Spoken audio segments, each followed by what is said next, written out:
Hello and welcome back to Scatterbrook Farm Garden Designs. Well, it has been a while. Obviously, I've not been very well and feeling a lot better now. We're up and running, so should be quite a few videos coming your way. Um, yeah, so what has been happening? Right, okay, so there's lots of winter deco been arriving to the game, and you're wondering what you can do with some of this winter decorating stuff. So like I said, I have been busy, not so much on the farm, as you can see, a couple of little alterations there, but I've been concentrating down on the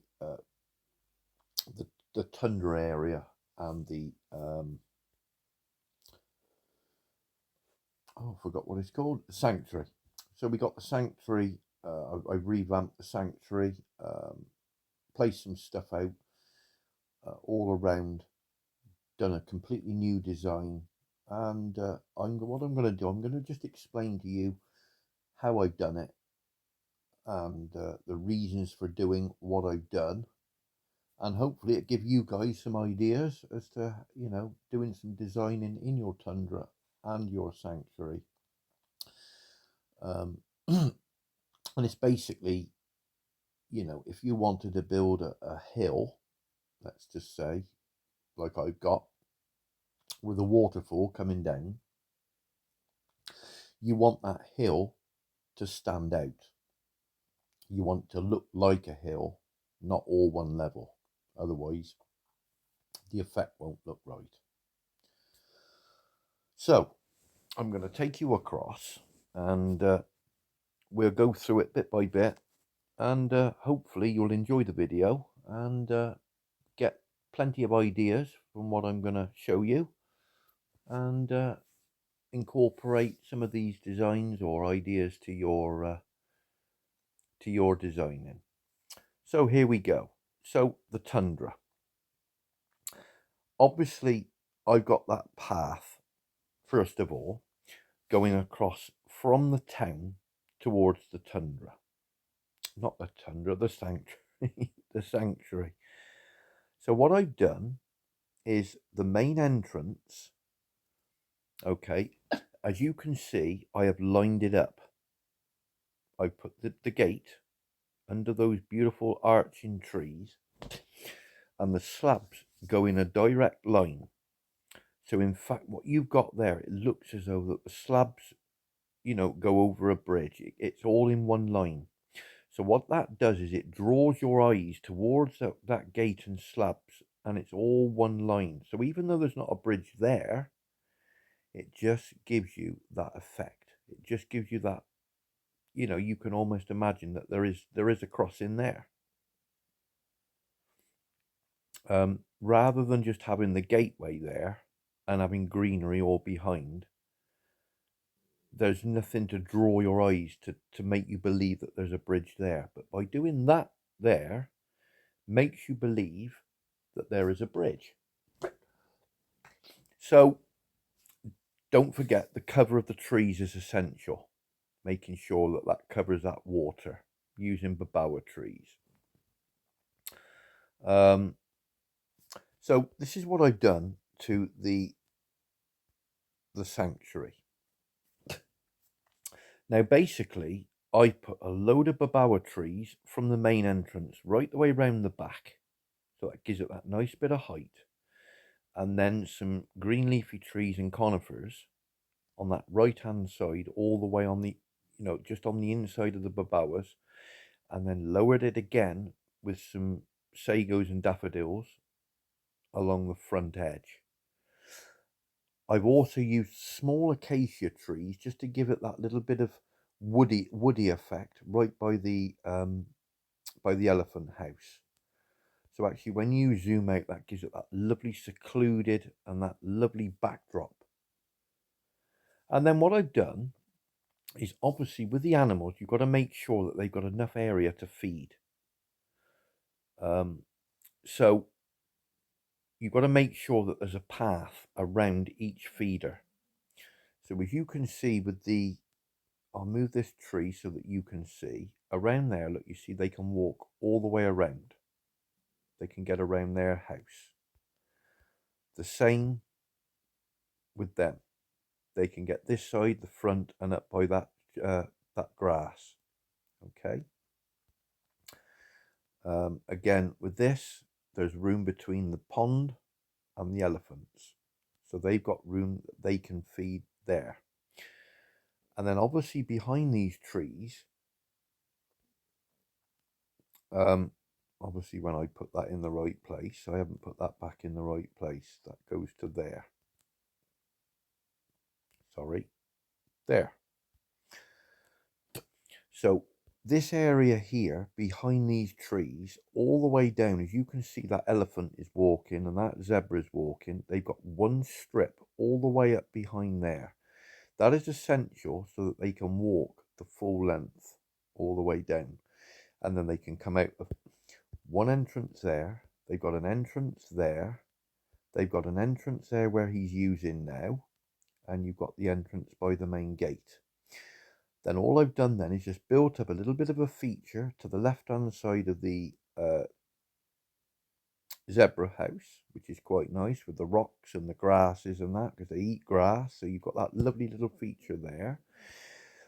In the middle, you've got that contrast of that lovely brown with the termite mounds, and the grass is either side, and the purple just gives it that lovely bit of colour at the front.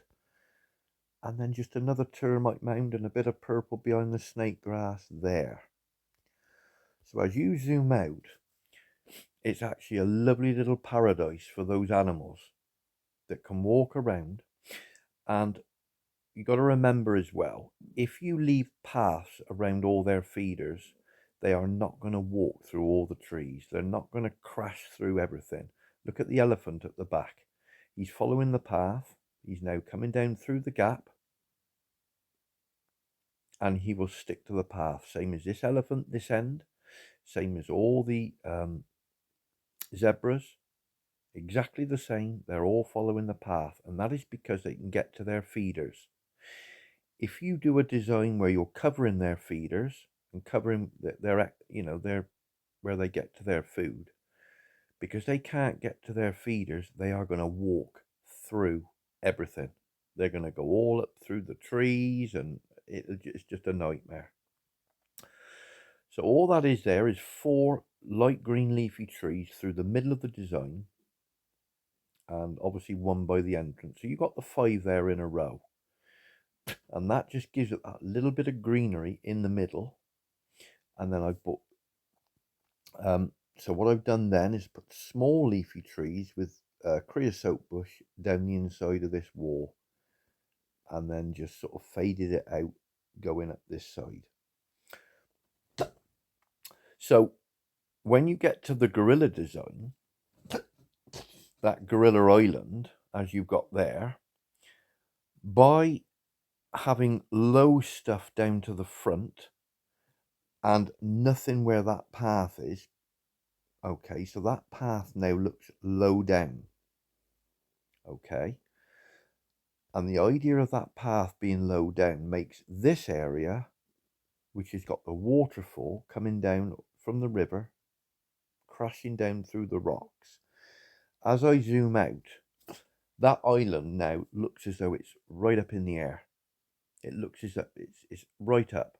So even the water that you've got coming from here, at the back of those trees, all the way along, go into that water from the waterfall.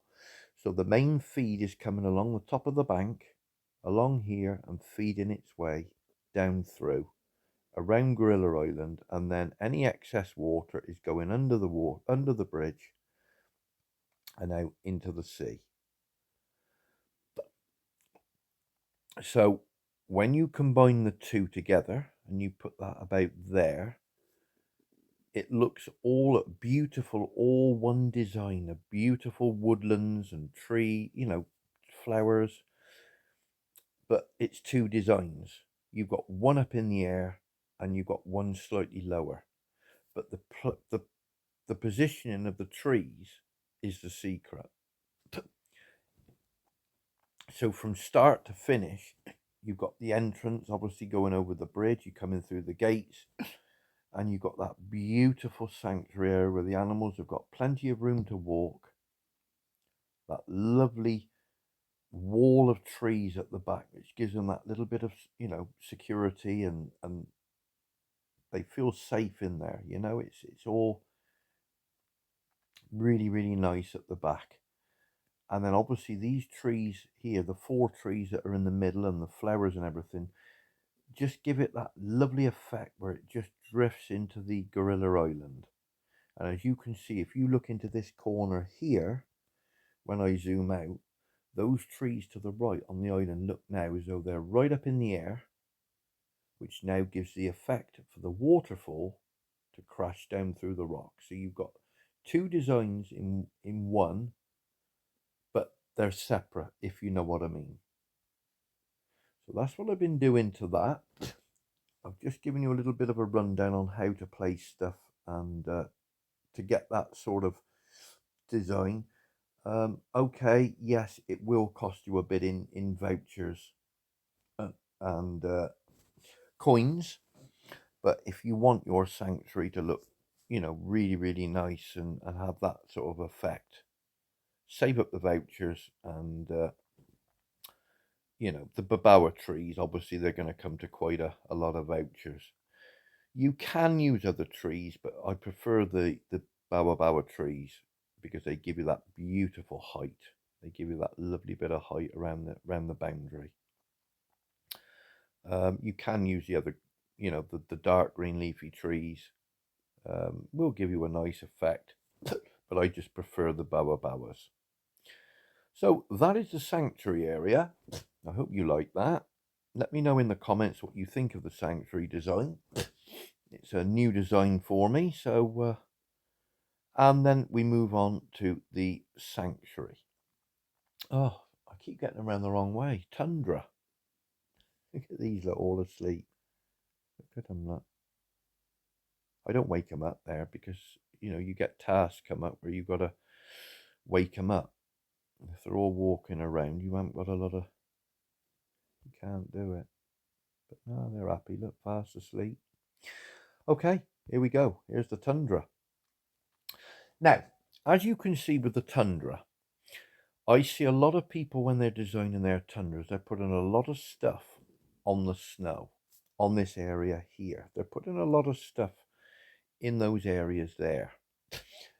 Now, as you can see on your Tundras, there's not a lot of snow area. It's just that sort of mid to the back is snow. And if you start covering that up, it's not really going to look like a Tundra because you're covering everything up. So what I've done with this is, starting from this side here, I've put some green conifers, medium conifers, along the front of those trees.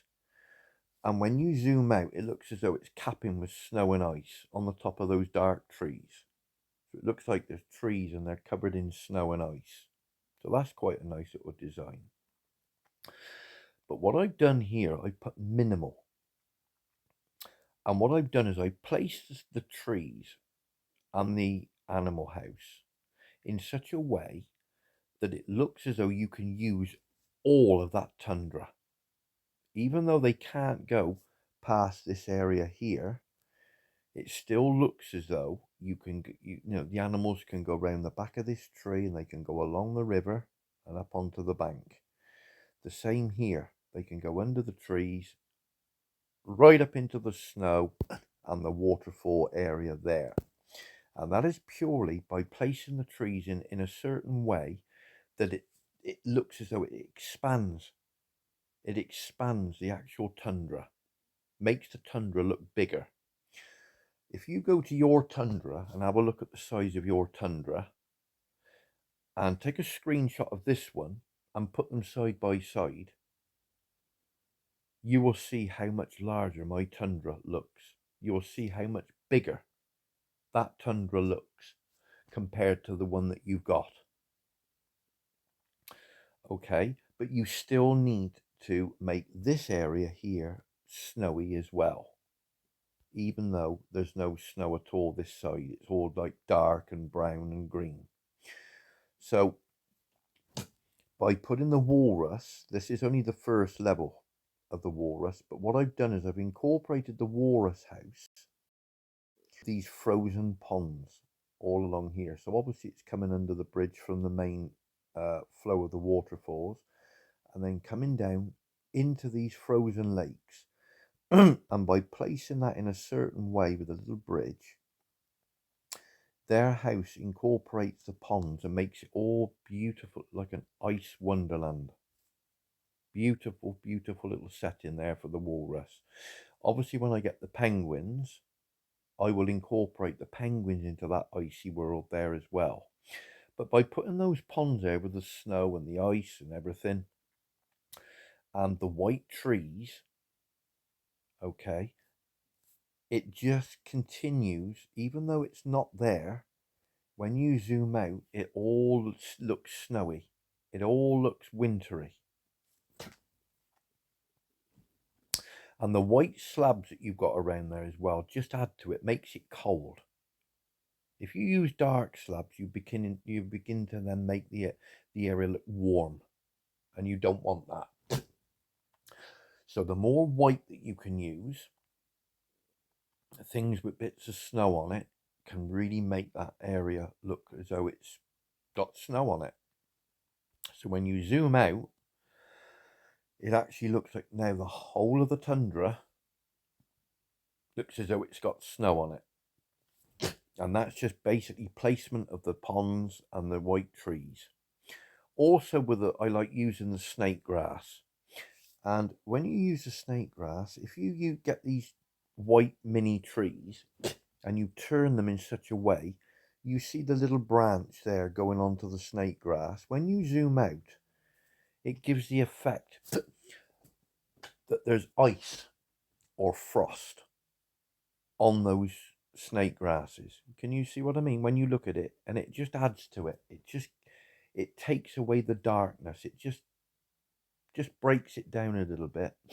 Not everyone, because obviously you've got one here that's on full show. But when I zoom out, look at the one to the right. It looks as though it's got ice on it and bits of snow on it, which is nice. But you can't do it with every one. But certainly that area there is really nice, especially with the walrus pond incorporating the other frozen ponds. So it just gives it that really cold, and it just really goes.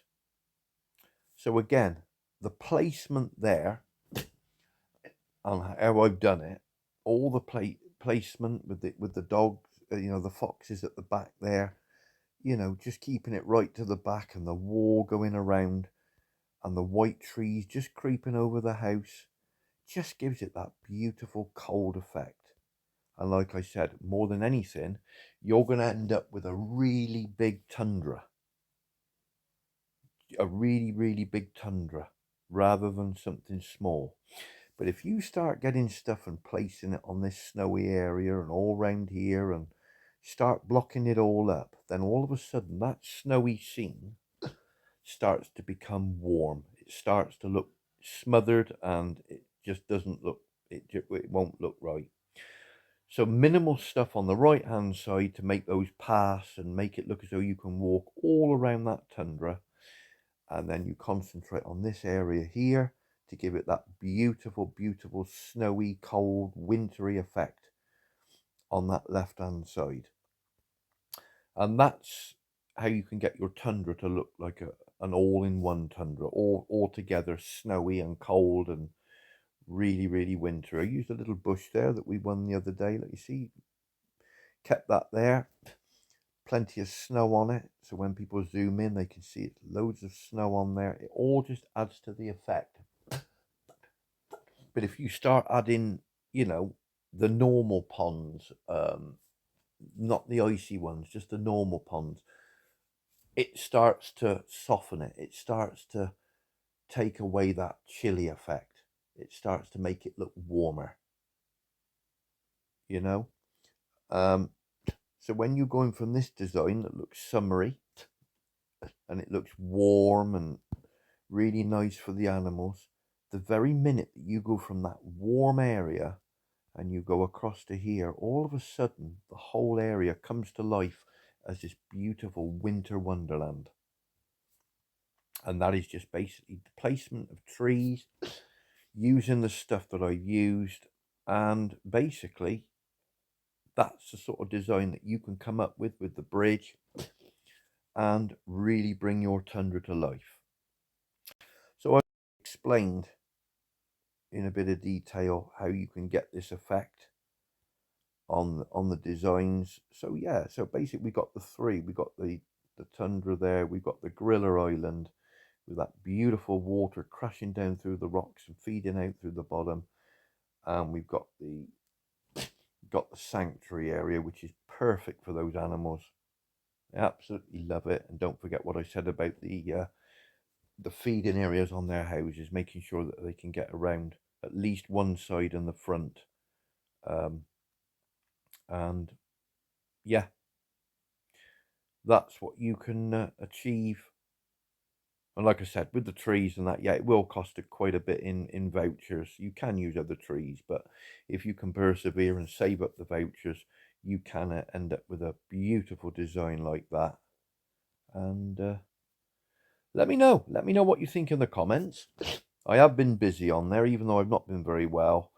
There will be more videos on their way now. I'm feeling better.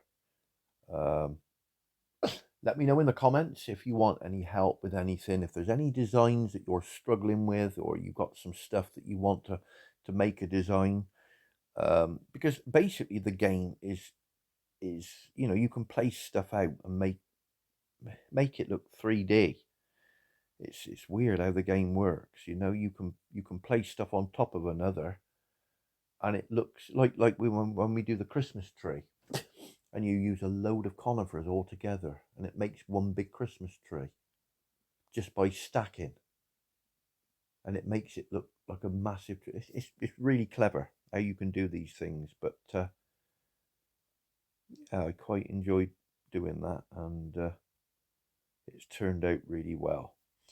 So one more last look then. So there's the sanctuary if you want to get a screenshot. And then we go to the Gorilla Island. That's a nice little area there. And last but not least, we go to the Tundra, which is probably my favourite. That's really turned out well. Really cold and wintry.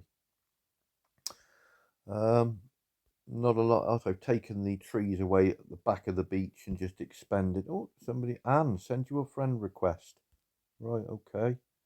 Anne is now your friend. Thank you, Anne. Look at that, look. See, they're coming in thick and fast. No, I'm not saying they're thick. I mean it's coming in thick and fast. Sorry, Anne, I'm not saying you're thick. Right, yeah. Again, there's that area with the lighthouse. Now, can you see all the stuff to the left-hand side is low down? And to give it that effect where you've got the rocks going up and it's up on a cliffside, can you see that effect where it's up on the rocks? It's up in the air. So you've got the little wall at the back there.